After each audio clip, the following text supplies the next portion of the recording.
welcome to our special show where we're going to look at the impact of Uniform Civil Code on society. We have in the past focused on UCC and women, but today we're looking at its impact on the social evil of child marriage. India aims to become free from child marriage by 2030 according to the Sustainable Development Goals. But what is the ground reality and just how far are we from reaching this goal? It's been claimed that if the Uniform Civil Code is implemented, then child marriages can be stopped with more ease. So far, one state, Uttarakhand, has implemented Uniform Civil Code and more claim they will follow soon. But will the UCC really be able to halt child marriages? Is child marriage related to religion, or does the reason lie deeper because of poverty or the centuries-long conditioning that communities are entrenched in? The big question is that we are discussing today is how can the Uniform Civil Code, what is the impact it's going to have on child marriages? To talk more about this, joining us today on the show, we have Bhuvan Ribhu, child rights activist, advocate and author, Lalita Kumaramangalam, former chairperson, National Commission for Women, and Dr. S.Y. Qureshi, former Chief Election Commissioner of India. Thank you so much all for joining us today on this show and on this very, very important topic. And Bhuvan, I'd like to begin with you. What is your comments on whether Uniform Civil Code will really help in combating child marriages? Because many claim that, there are a lot of more deeper issues involved when it comes to this social evil. There are a lot of issues involved, but the biggest benefit is a uniformity in law itself. Right now, we have a Prohibition of Child Marriage Act, yes, which essentially prohibits all marriages of children below the age of 18 years for girls and up to 21 years for boys. However, many high courts have ruled that under various cultural traditions, under various religious traditions, if a child has gotten married below this age, for example, there have been cases of children getting married under Muslim personal law, where they have been allowed. And high courts have held that this marriage is allowed in law. This confusion of law will become clear as soon as the Uniform Civil Code is applied and it is made mandatory that the Child Marriage Act supersedes all the other laws that exist in the country. So it is the law which creates a crime. It is the law which brings about the understanding of what is acceptable in society and what is not. This clarity of law is the first and the most important step for the elimination of child marriage. All the other related issues, whether it is poverty, whether it is trafficking, whether it is certain other cultural practices, would follow suit. The first is that we have to bring this uniformity in society. Child marriage is unacceptable as a crime. And a child who's at risk of getting married is a child who's at risk of getting raped. It is a child who's at risk of maternal death. That uniformity in law is the first and the most important step which Uniform Civil Code is going to bring about. All right, I want to talk more about this with you about, penalizing the families. But first, I'd like to get Lalita ji's comments on this, your view on this issue, ma'am. Yeah, I tend to largely agree with Mr. Ribhu. Laws are meant as deterrents. Now, the implementation of the law is extremely difficult. The implementation of the law lies in the hands of a whole, cross-section of society. So I don't think we should look at this or any other law for that matter in isolation. Much of how well and how efficiently this law is implemented will decide the success of this law. Now, as he has pointed out, the courts in different states have come up with different decisions regarding child marriages. Much of it is, I think even the Uttarakhand law has left tribals out. I wonder why, because, they're also human beings. Little girls there also should, and little boys, they really should not be forced into marriage. Child marriages is forced marriage. What do children want to do? Play, go to school, make friends, etc., etc. And if they are not allowed to do that, in many ways, in most ways, their chance at living a full life itself is grabbed away from them. So I think the law is very important. I'm not saying it will stop it, but yes, it is the first step in seeing that child marriages are stopped.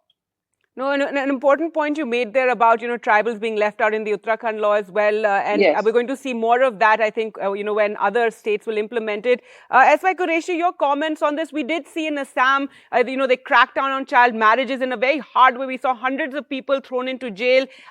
What are your comments on this approach? Because it was a very harsh approach to take, but yes, perhaps this is needed because in Assam we have seen so many child marriages, but also many activists and many social workers have commented on how we need to do a lot more, as Mrs. Kumar Mangalam just pointed out, regarding education and changing society's mentality. Yes, Gargi, in the first place, I think this debate is going to be counterproductive. While Uniform Civil Code is an extremely important subject, the child right is the even more important subject, and they need to be discussed together. If you bring the two together, you are making something which is absolutely acceptable. That they should, the Marriage Act should be enforced strictly, and if it is not being done, it is a lack of enforcement. Linking it with Uniform Civil Code, you are unnecessarily dragging it and linking it with a controversial subject. So, whereas child right, the issue is totally non-controversial, above any controversy. And now we talk of Uniform Civil Code in the context when the laws are different. Here, there is already a national law of the Child Marriage Act, and which cuts across all the communities. And the violation of that act also cuts across all communities. In fact, figures show that more Hindus have child marriages than Muslims. So, who are we going to punish? Even now, after 40 years of this act, 25% of our marriages are below 18, which is illegal marriages. Lalita ji had pointed out that basically the issues which influence this thing is literacy, poverty. We are not talking about them. For instance, let us first settle the Hindu-Muslim issue and let us get it out of the way. Now, the 12 million children were married before 10.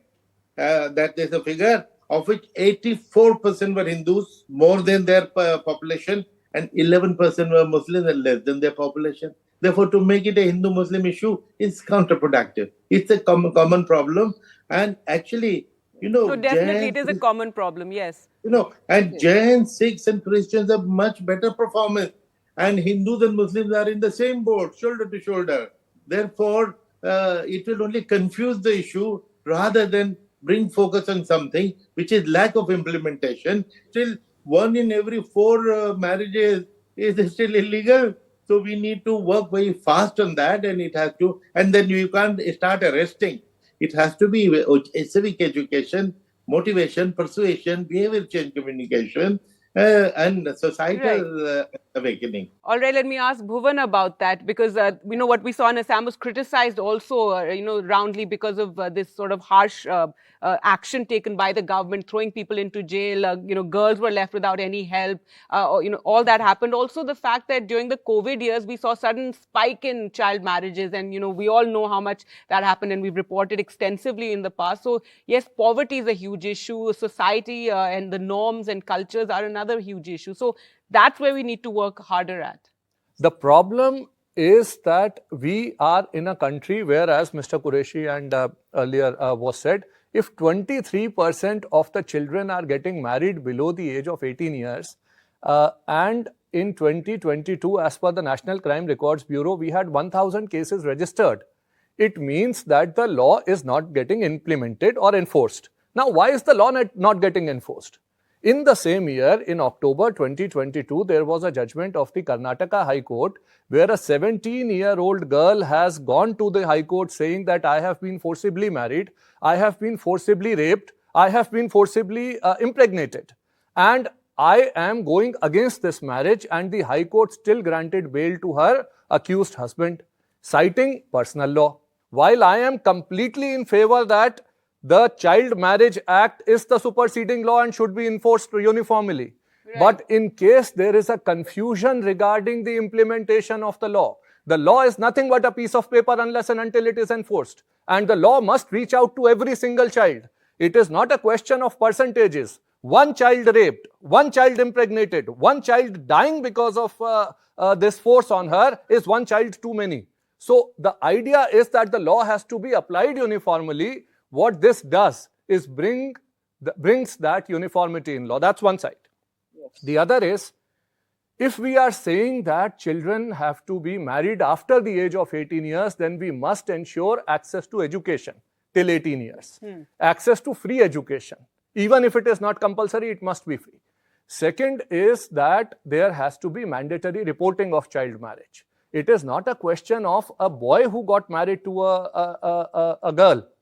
But certainly if a 32-year-old man is saying that I am going to fall in love with a 12-year-old, that is not a case of love. It is a case of sexual predator using a 12-year-old child and bending the law according to the whims and fancies.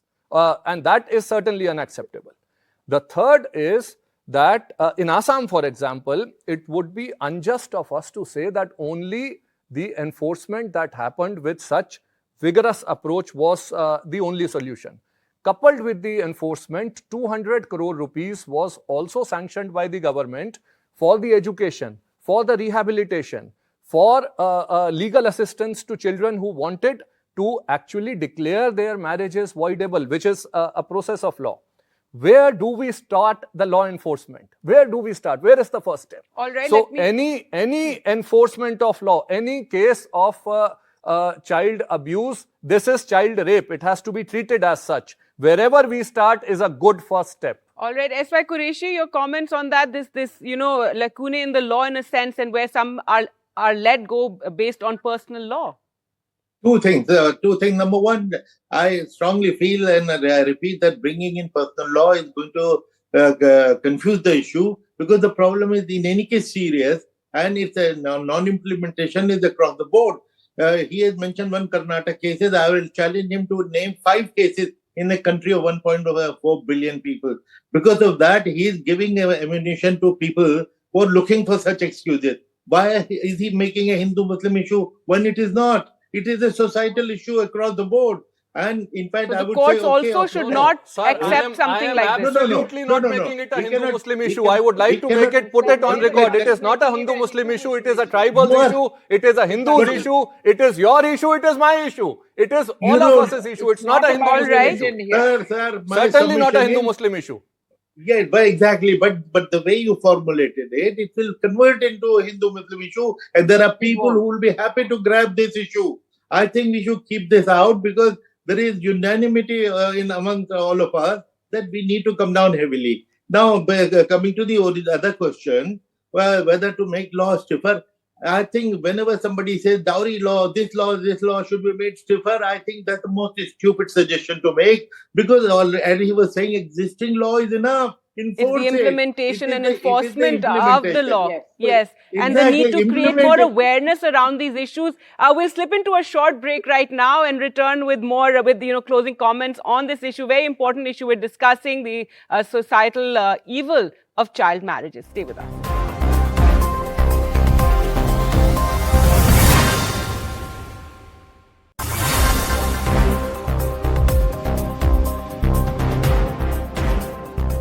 Welcome back to our special show. We're discussing the society evil of child marriage that is still very prevalent across the country, and whether the Uniform Civil Code is something that can actually counter this. We've been talking to all our panelists, and now I have time for closing comments. Really, your last comments, given, we've discussed the various issues involved, and I'd like to start with you, S.Y. Qureshi. We have spoken about how this is something that needs to be approached in a more holistic manner. Implementation, enforcement is a huge issue. And of course, society conditioning is a huge issue when it comes to child marriages. Correct. While we have all emphasized the importance of enforcement, in this case, I would like to say enforcement does not mean imprisonment. Because imprisoning millions and millions, crores of Indians, are you going to do that?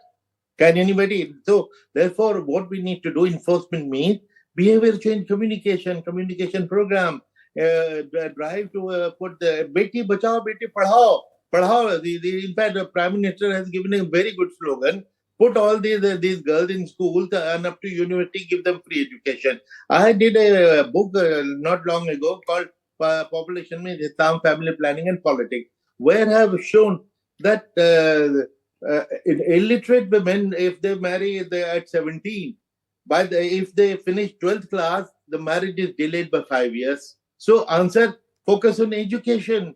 And we have seen the poorest people marry early. The Law Commission also said that it is the indebtedness, dowry, and the poverty which force early marriage, address those issues.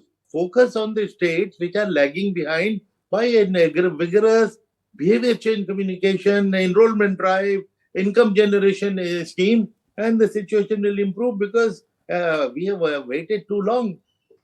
Absolutely. And I think the government also needs to realize in this, you need partnership with civil society, with NGOs, which unfortunately in recent years, we've seen NGOs, their impact lessening somewhat, but this is where we really need their help. Lalita Kumar Mangalam, your comments here. Yeah. Now, the UCC, in this case, I think in any case, it shouldn't really be politicized. It's just that the UCC very clearly states that everybody is equal under the law. We already have several articles, what's called the Golden Triangle of the law in India, 14, 19, and 21, I think. But the fact is that the implementation of these changes across courts across the country. Now, along with the UCC, what we will need is persuasion to people to actually obey the law. One is, of course, education. The other that I think, which is equally important, is giving employment opportunities to young women. When women are educated and have a chance to work, marriage is delayed. Automatically, such evils will drop. But on the other hand, we also need to do a fair amount of education of the what we call target community amongst NGOs. That is, young girls should be taught that report it if you're being forced to get married. Like I said, the law can't be implemented in isolation. And yes, it should not be about religion. It should be more about attacking customs across the board, which go against child marriage. And it's not just girls who are getting married below the age of 18. It's also many young boys are being married. Child trafficking exists for many reasons, but marriage is also one of them. And I feel that also the authorities that do the implementation, the police, law, if there are NGOs such as, I think, Mr. Ribhus, and people like Mr. Qureshi, etc., all of us also need to work in tandem. We have to make sure that there is a coordinated and a very humane approach to it. Putting everybody in jail doesn't work. We need to persuade people to make sure and understand that not marrying their kids off at the age of, below 18 or 21 is better for them as families, economically, socially, in every other way. And then we implement the law. That's the true implementation of any Right, law. absolutely. And creating more awareness, and here, news channels, etc., also need to do more on this rather than, focusing on just the latest political controversy of the day. This is where we need to create a lot of awareness.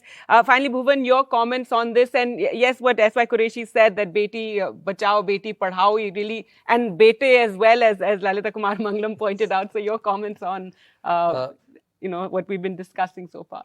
No social evil can be solved in isolation. So I think both the use or the force of love as well as the force of law is needed here.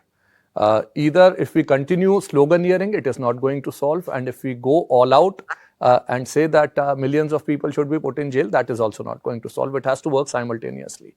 The severity of punishment is not so much of the deterrence as the certainty of punishment. So certainty of punishment is more needed than the severity of it. Mr. Qureshi had mentioned earlier, I will be sharing some of the case studies, etc. But this is a book I have written, sir, on how to achieve the tipping point of child marriage by 2030. It is called When Children Have Children, and reaching the tipping point of ending child marriage by 2030 by focusing on 257 most affected districts in India. Using a strategy called Picket, have uniform policy, which is actually the discussion point here. Right. The law, if it fails to protect one, it fails to protect all. So there has to be uniformity of approach in law. Even if it is one child who's left behind, then the law has failed. So use uniformity in policy, ensure there are enough investments in education, in health, in child protection, in the ecosystem. Convergence of the ecosystem itself, which means health, protection, education should not be treated in isolation. And if one child is the beneficiary of all, then all of them should be used. Capacity building of the enforcement agencies, ensuring their accountability. Knowledge in the society, first amongst the children, then amongst the parents, than in the faith leaders and the religious leaders who are actually solemnizing this marriage. The people who are attending these marriages, the people who are providing the band baja barat, what we are actually not understanding as a society is that we are celebrating an impending rape of a child. And the last is use technology.